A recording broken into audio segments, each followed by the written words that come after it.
Okay, I'm going to explain electricity in Japan to you. Electricity in Japan is 100 volts and it alternates at 50 or 60 cycles per second depending on where you live. If you live in Western Japan, for example, Osaka, Kyoto, Kobe, or Hiroshima, for example, it runs at 60 cycles per second. If you live in Tokyo, Eastern Japan, electricity runs at 50 cycles per second. This is an electrical appliance that I bought here in Japan. It's my carbon heater.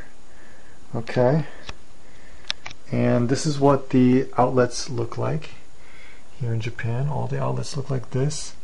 So there's just two elongated slots.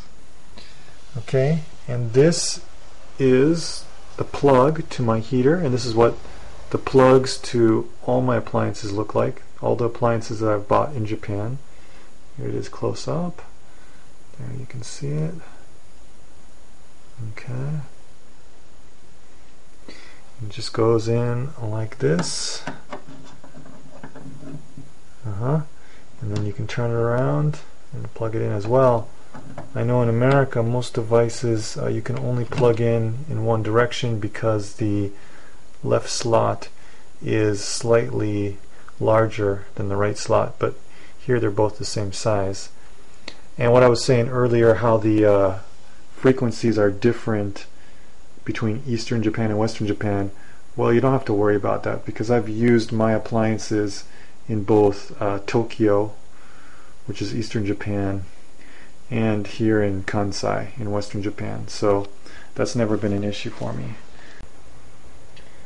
Okay, now this is my keyboard which I brought from the United States, and in the United States the electricity is 120 volts alternating at 60 cycles per second. Now I could plug this directly into an outlet here in my room in Japan, but there's one problem, and that's that my keyboard that I bought in America has a grounding line here.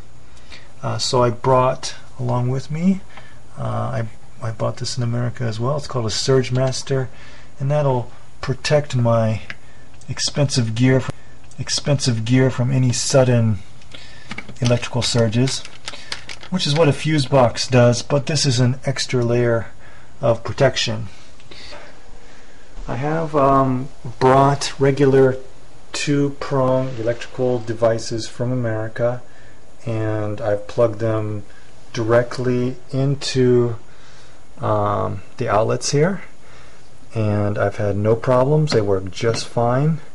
So if you're worried about that, if you're coming from the United States or a country that uses voltage similar to the United States and you're worried about your electrical appliances, they work just fine here. As long as the place you're coming from, as long as the voltage is not lower than the place you're going to, you're going to be okay. But anyways, I've had no problems in Western Japan or Eastern Japan with using my appliances that I've brought from the United States. Okay, so that's all there is to know about electricity in Japan.